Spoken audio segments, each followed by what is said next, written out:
To start us off, could you tell us a little bit about your kind of expertise and training with us and the audience? Sure. Well, I am a second generation Vietnamese American licensed clinical social worker. I live in Southern California, so I'm licensed in California. Um, I have a double majors. I have my master's in social work, and then I also have my master's in depth psychology and a doctorate in depth psychology with a specialization in union and archetypal psychology. Um, I have my own private practice. Currently, I'm only online, so I'm an online therapist serving adults 18 and over, helping people go through. My specialties include existential anxiety, perfectionism, and grief.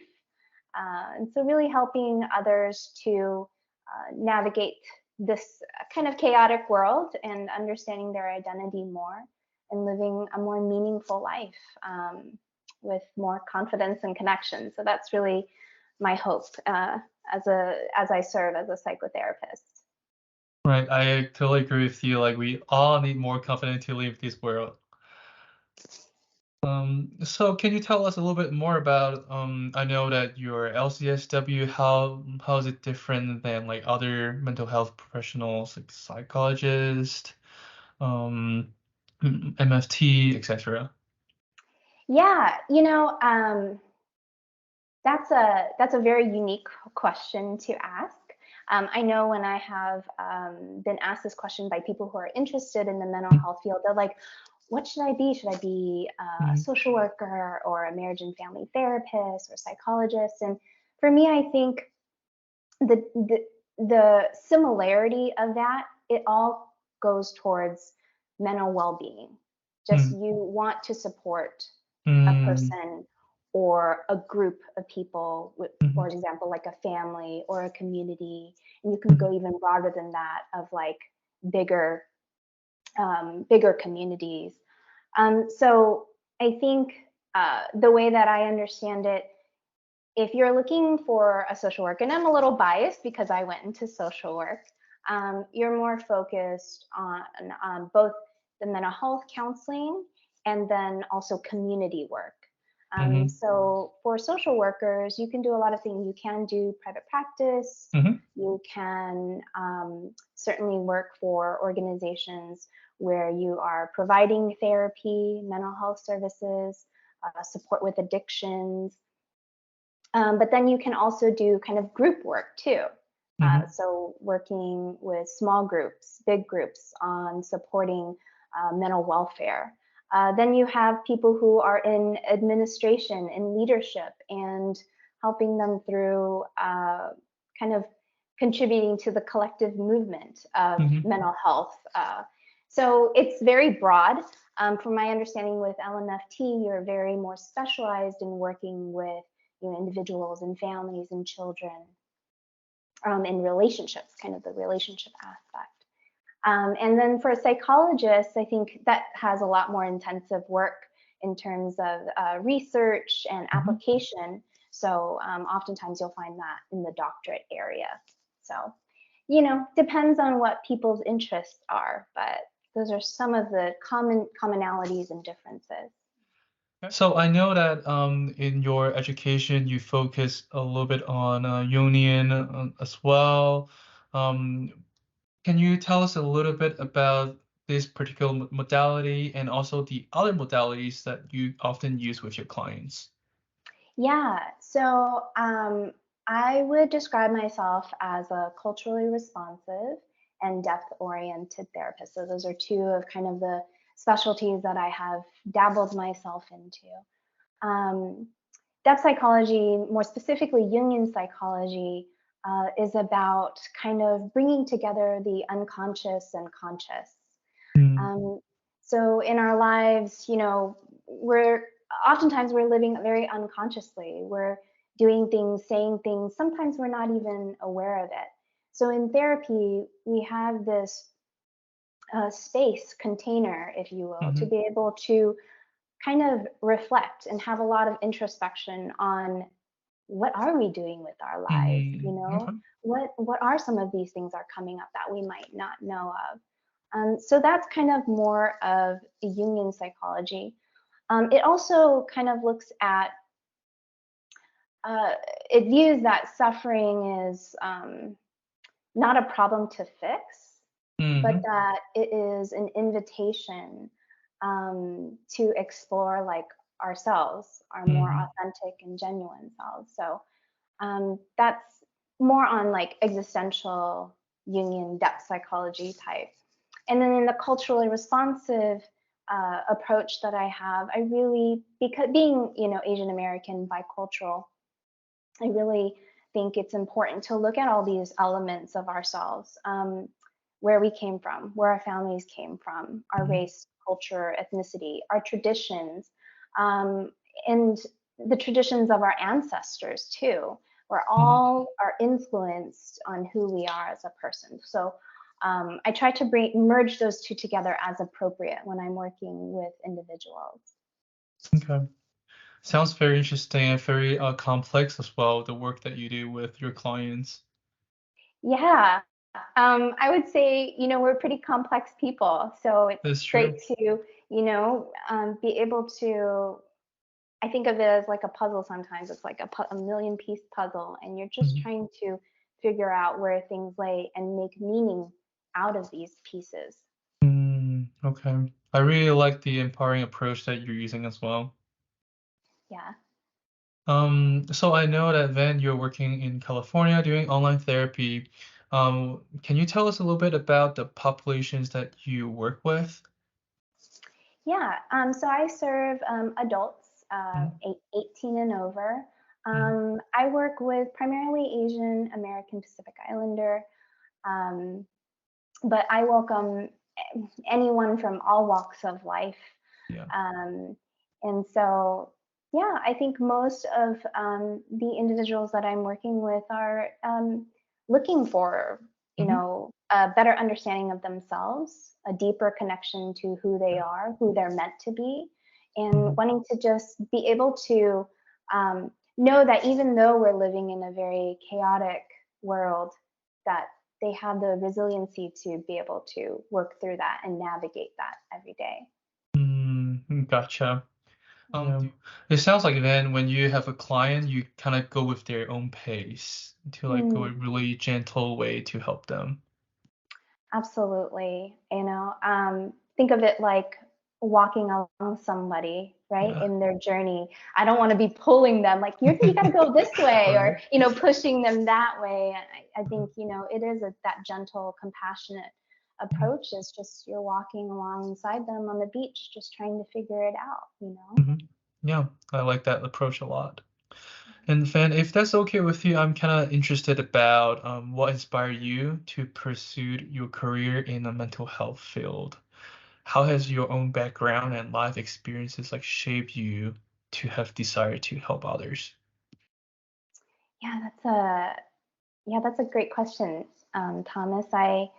Um, I always feel like it's a silly thing for me to say, but um, I feel like it's the truth for me. But I never felt like I decided Mm. to be in the mental health field. Okay. I really felt like I was called to be Huh. in this field. Um, it's a calling that I never thought I would go into. Yeah. Um, Way back when, growing up, I was a very obedient child. Mom and dad said jump, I'll jump, jump higher, Right. I'll jump even higher than that. Yep. Yep. And I got to a point where I was in college and I was going for business. Hmm. Um, because that's what my parents wanted. Right. And I thought, yeah, I will do everything I can to make sure I oblige and the good Hmm. daughter that I am. And I just failed accounting over and over and over again. Shoot. I just could not do it, Uh-huh. and I'm just not good at math. I'm just not. And so um For me, I think it was the realization then I took about a year off to really think about it. Mm, My whole life has been revolving about, finding meaning, like what is the purpose of my mhm, life? Um, and I found it through sitting with people mm, in their darkness. I mhm, found it through helping others navigate their mhm, own hardships. And maybe because, I did experience a lot of depression mhm. growing up as well. So I think there's a personal element to it. So for me, I think uh, I've gone through some really dark times, Yeah. and I'm grateful for that. And I feel Mm. like because of those experiences, I'm able to support others and navigate some of their darkest, most shadowiest times. Yeah, I really like the perspective that you have, and then it's just like what we talked about, that pain is like kind of an invitation for you to explore different things. It sounds like this way of thinking really helped you to go through your darkness time. Can I ask that how did you find the courage to reach out to help yourself? Yeah. Well, in college, when I was kind of Yeah. struggling to be like, well, who am I? If Yeah. I'm not going to be the good daughter that I'm supposed to be, Hmm.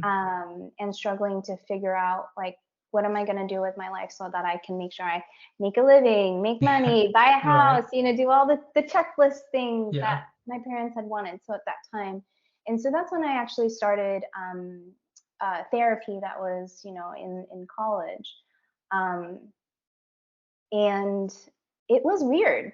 It was weird to talk to somebody about Definitely. Uh-huh. my deep dark thoughts. Uh-huh. But I think it was also liberating. That's the Mm, dichotomy. That's the interesting dichotomy about the human experience, is that mhm, even though it's so scary, there's an element of freedom and liberation when mhm. we verbalize or speak of what's going on inside of us. Mm, mhm, Um, so for me, I think I quickly realized that it was okay to share, mhm. these thoughts with somebody. So yeah. I think it's very powerful that you're able to articulate and verbalize what you're thinking that kind of help you to know what is going on with your mind, and then you're able to resolve the problems or even start the process of healing.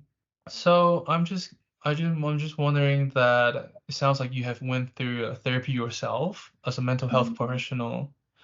And can you share with us like some of the key takeaways from an experience that stuck with you? Yeah. Yeah, I will say, I think being a mental health professional, I think it's so important that I myself go to therapy. Yeah.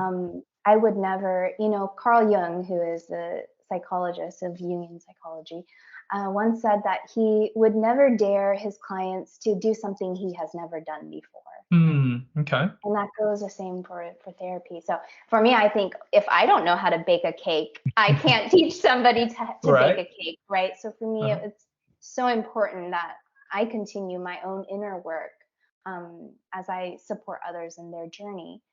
Um, but for me, I think I want to say that a key takeaway for me was it took a while to find a therapist that I really felt connected to. Mm, Um, in college, I saw therapists who were mainly white, mhm, um, and I couldn't find somebody who was Vietnamese. And I think I was yearning for that because I wanted to see, like, am I alone in mhm, what I'm going through?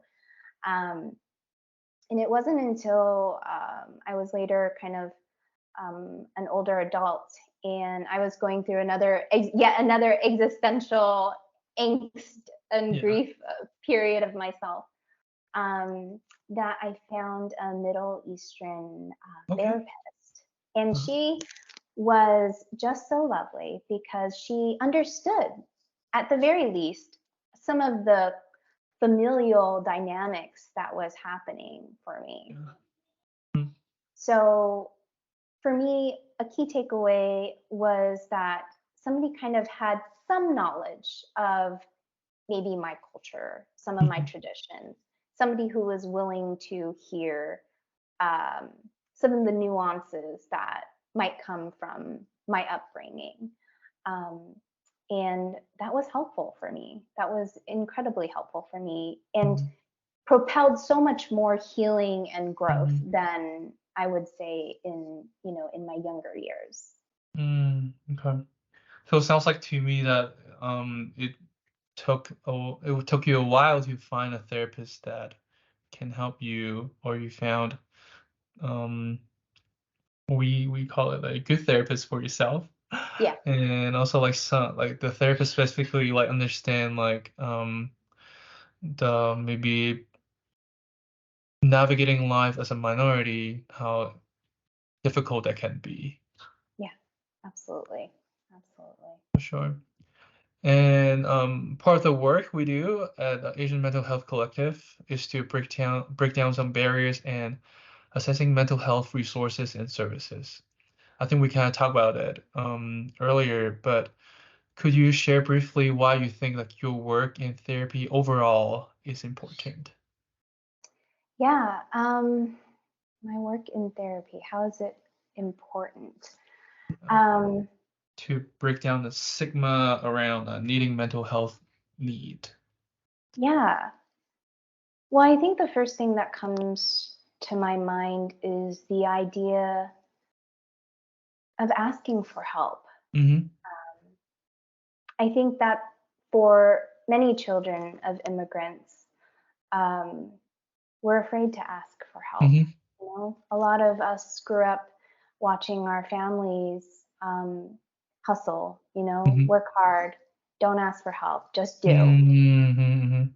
And so recognizing that asking for help is not necessarily a bad thing, but Mm-hmm. that it's a necessity of our human Mm-hmm. experience. Yeah.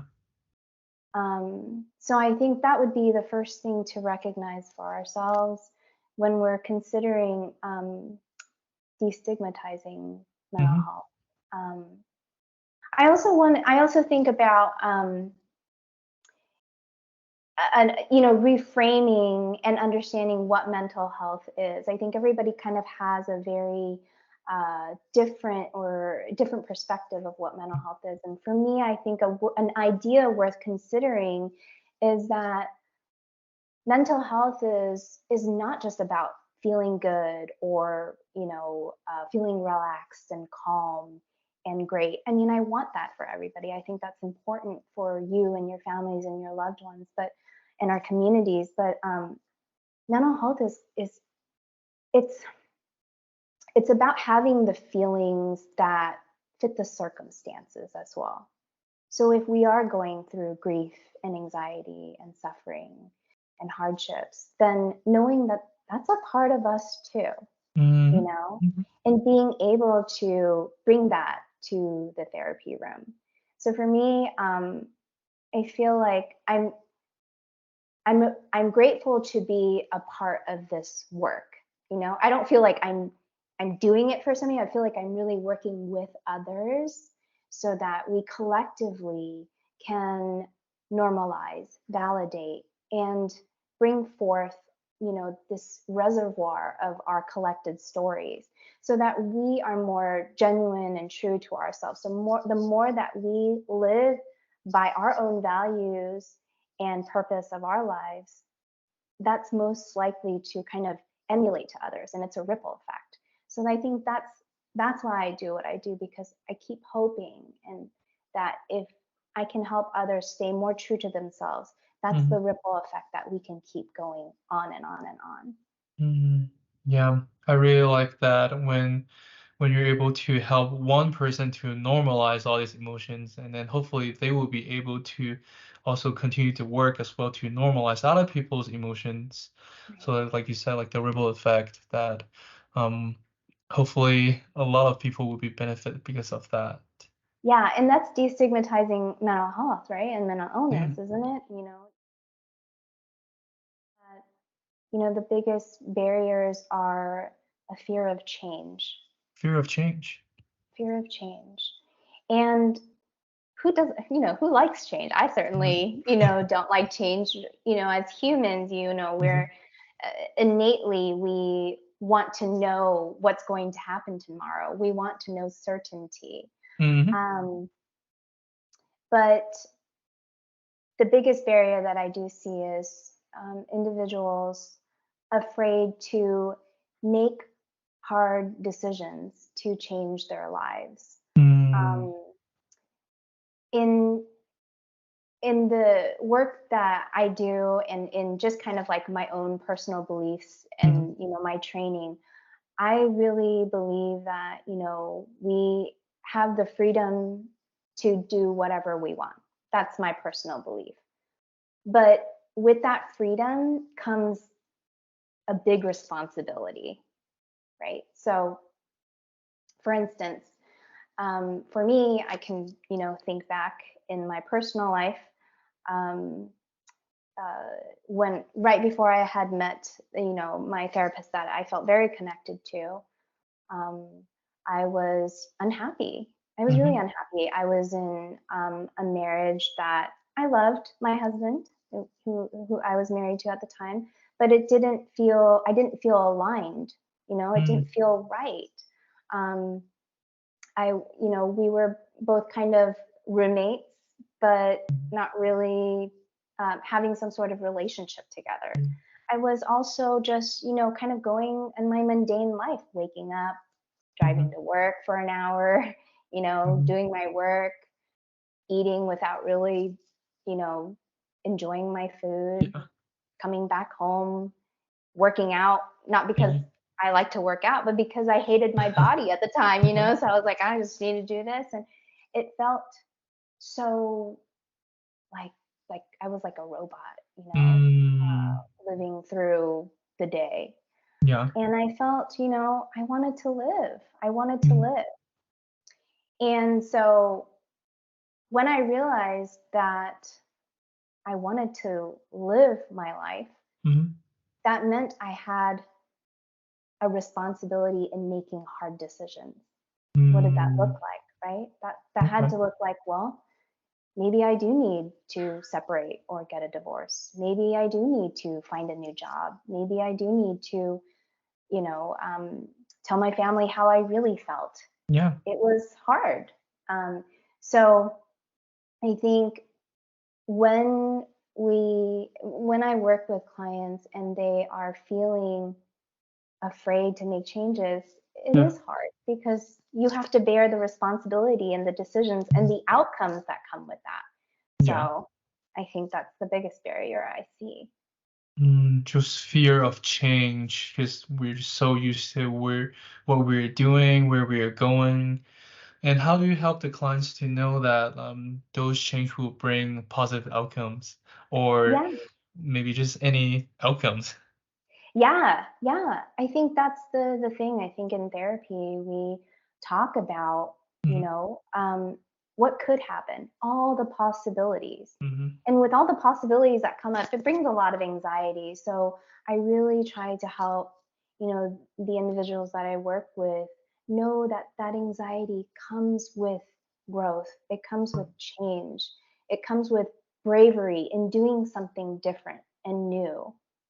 Um, I have this quote that I love. I'm going to read it just because I don't always remember it, but it says, "A ship in harbor is safe, but that's not why ships are built," Ah, I like that. right? So in therapy, we talk about, well, what would it mean if you just stayed the same? Yeah. What would that look like? Okay. Could you allow yourself to do that? Because that's a Hmm. choice too. And Hmm. that's okay if that's your choice. Hmm. But if you wanted to make a change, to do something new, how can we navigate that with Hmm. grace and compassion for Hmm. yourself as you navigate new territory? So I think that's just Hmm. kind of like my hope, my work with clients, and Hmm. trying to hold that space for them because it's Hmm. hard to think that through on our own sometimes. invite Uh-huh. whatever it is that's coming up. So if somebody is having a rough day, we're able to name it first. Is it anxiety? Is Mm, it worry? Is it mm, stress? And we're going to invite them to the table mm, and have a conversation. So um, what we do is we bring that guest to our room mhm, and we have a talk about, and we allow that feeling to share and speak. Um, and that way, we're not kind of suppressing these feelings or mhm. emotions because, the more we suppress or kind of stuff away our emotions, they Yeah. get deeper and deeper into us like an infected wound, Yeah. right? So when we're able to allow them to come, invite them like they're a guest, and Mhm. ask them, what do you need? What do you need Mm, today? yeah. What is it that can help you feel nurtured or cared Mhm, for? That's what we try to do because these are parts of ourselves that maybe don't feel heard, mhm. maybe need validation. Um, and so, yeah, we're separating ourselves from it so that we can bring forth what the needs are. I think that's the Mhm. one of the more, popular skills and techniques that we use in therapy together. For our community, what is some advice that you have for someone wanting to explore their mental health, and whether it's learning about the topics or going to therapy or Yeah, great question. I hear two parts to that. So the first part is, advice on if somebody is curious about mental health in general. Um, I would say to be curious, Mhm, you know, um, expose yourself to what might you find interesting for yourself.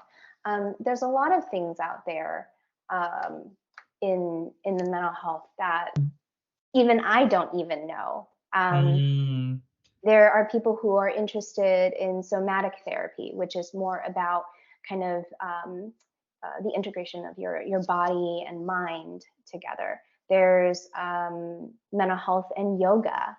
mhm, Um, and then there is, traditional therapy. There's depth therapy, like I do. Interestingly enough, there's, also, I remember meeting somebody who is a therapist who specializes in video games, okay. sex therapists.